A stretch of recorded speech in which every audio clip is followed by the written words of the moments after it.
Au départ, ce qui est étonnant avec le fait de travailler avec une équipe constituée majoritairement de personnes sourdes, c'est le silence. Forcément, enfin, on était dans une pièce, on devait être une dizaine, et il n'y avait aucun bruit. Les gens s'agitaient de partout, ça courait, mais il n'y avait aucun bruit, et c'est quelque chose auquel on n'est pas habitué. Surtout moi qui parle beaucoup. Du coup là, c'était très silencieux, c'était étonnant. Et ensuite, évidemment, ce qui marque, c'est la langue des signes. C'est le fait qu'on était, je crois, 3 personnes entendantes.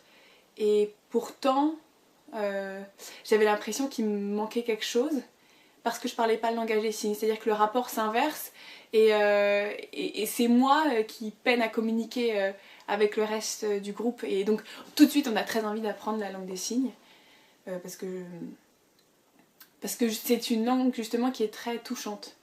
Elle est touchante parce qu'elle est poétique et parce que c'est intéressant de voir comment on traduit des mots du quotidien par les gestes, et parce qu'elle est touchante parce qu'elle est véritablement touchante. Elle nécessite un contact qui peut être un contact physique mais aussi un contact visuel avec son interlocuteur.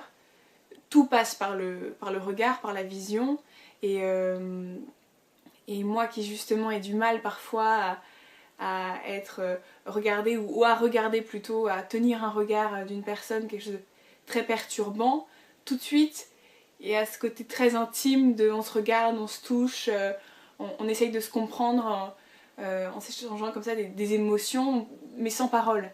Et même pour le jeu c'est très enrichissant parce qu'on apprend vraiment à faire passer quelque chose avec son corps, uniquement avec son corps, et on enlève la parole qui parfois on se rend compte que c'est superflu parce qu'on arrive à se comprendre. Avec par exemple avec la maquilleuse, on a réussi à se comprendre alors que pourtant je parle pas un mot, enfin non, je parle pas un mot, je ne connais pas un signe du langage des signes. Et donc c'est une autre manière complètement d'échanger qui est très, très intéressante finalement.